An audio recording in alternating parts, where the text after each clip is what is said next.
Oh my God, labas na tayo. Ang taga-bundok lalabas na. Ayan, ang paligid guys. Diba? Sobrang ganda dito. Ayan, umayaman siguro yan ang may-ari. Bago lang na bahay yan. Tapos ilan ang kotse, ilan ang nakatira? 5. Ayan oh. Ang ganda na ng bahay. Siguro mga 1 month pa lang yan. Nagtanong yan sa akin. Ang may-ari, naglalakad din ako dito sa Bado noon. Nagtanong siya sa akin kung may kilala daw akong mag part-time na maglinis ng bahay nila. Sabi ko, wala naman akong friend dito sa sa Cornos. Pero kinuha ko yung, kunwari lang kinuha ko yung number niya.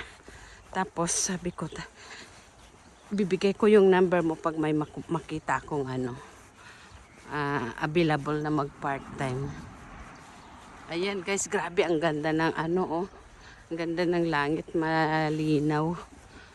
So, ayan guys, kabundukan, ipasyal ko kayo sa aming palasyo.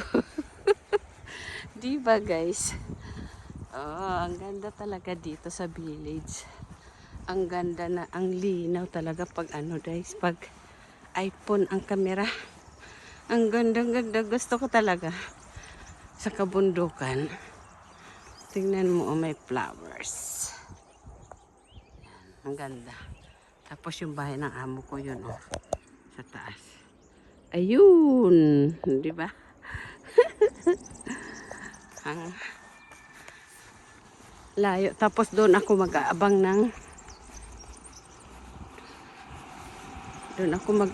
ng sasakyan. Ayan, may parating na sasakyan. Nahiya ako mag-video. Ayan, ang daming nakatingin. Ay, kabundukan. Ay, ang ganda ng bulaklak, oh. Wow, ang ganda.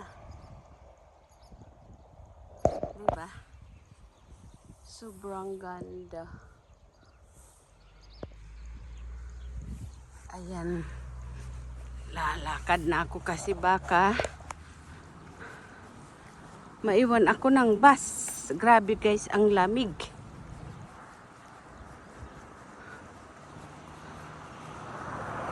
Ganda ng bulaklak. May na naman pang-upload sa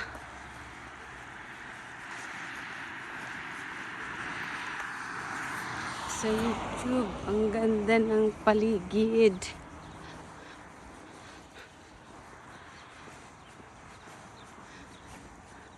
Labas na yung taga-bundok. Buti na lang kasi. Tingnan mo, ang ganda oh. Buti na lang talaga at pinapalabas ako ng amo ko sa Bado pa lang. Tapos bukas ang uwi ko ng hapon. Hindi pa. Andito na ako sa highway.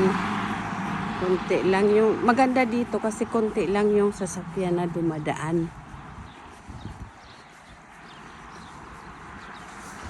Malamig. Akala ko yun summer na eh. Lumamig uli.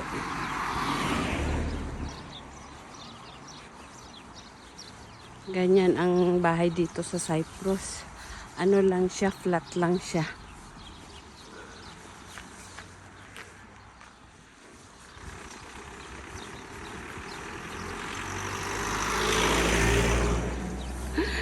Si Flos.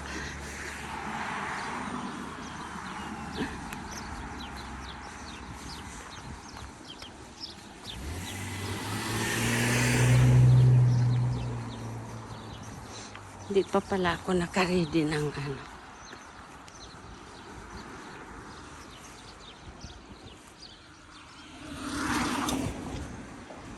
pamasahe ko.